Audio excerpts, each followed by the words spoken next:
Sebenarnya Pak Jokowi memang agak kesal dengan masyarakat EU, European Union, yang mendi mendeklar untuk lewat WTO atas pelarangan ekspor.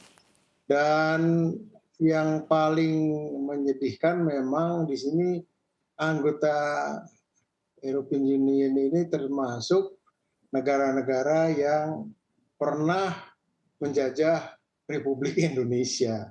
Dan disinilah kekesalan kenapa mereka mengulang cara-cara sama di dalam menguasai hasil bumi Indonesia.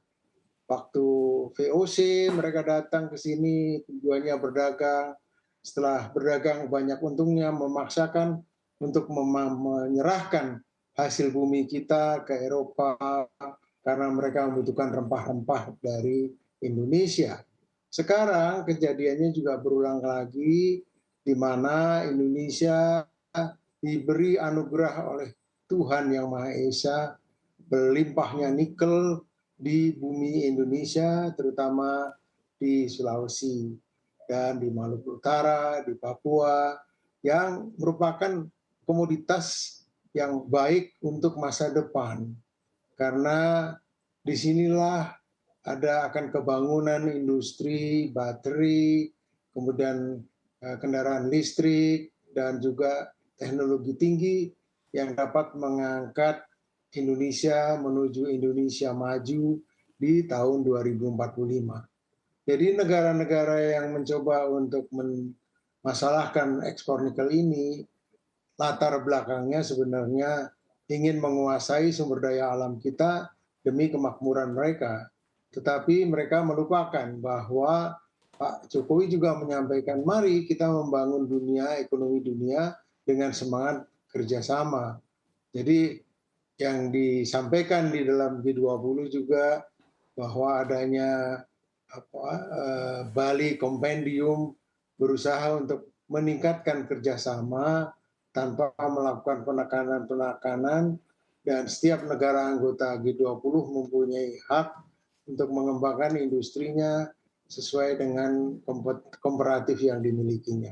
Dan ini nampaknya menjadi landasan Pak Jokowi sebagai presiden ke EU dalam rangka rapat antara EU dan ASEAN. Kebetulan Indonesia akan memimpin ASEAN di tahun ini, sehingga apa yang disampaikan di sana merupakan juga kewajiban beliau sebagai ketua ASEAN, ketua negara-negara ASEAN, sehingga Baik. kita bisa menemukan suatu titik diskusi di mana kesamaan di dalam perdagangan antara hak dan kewajiban bisa dicapai.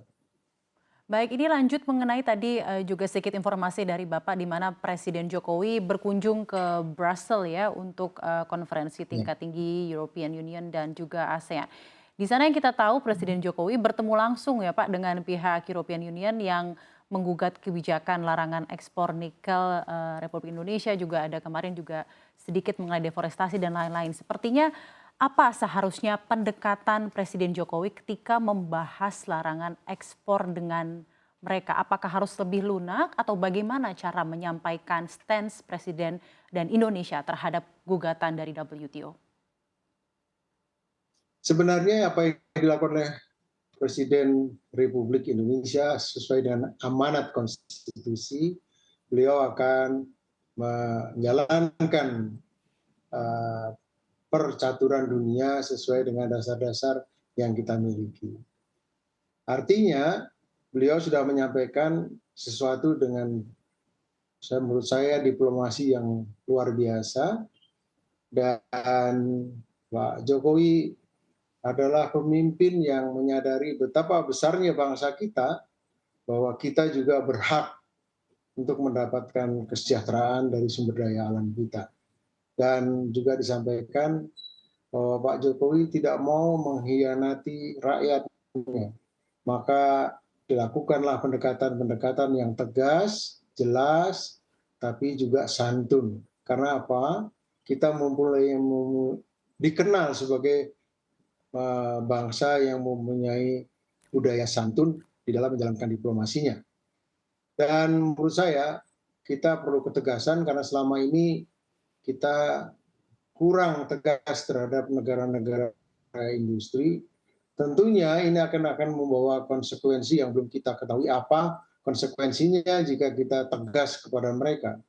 Karena apa? Ketegasan ini juga melambangkan citra bagi bangsa Indonesia. Supaya kita bisa berpegang teguh kepada janji kita maupun percaturan di dalam percaturan dunia. Jadi apa yang sudah disampaikan oleh Pak Jokowi bahwa kita harus membangun ekonomi atas dasar kerjasama. Nah, kerjasama ini kan gotong royong, Mbak.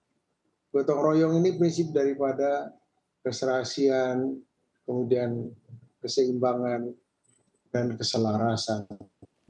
Baik Pak Jadi Joko, tidak ada paksa memaksa, ya silakan Mbak, silakan. Ya,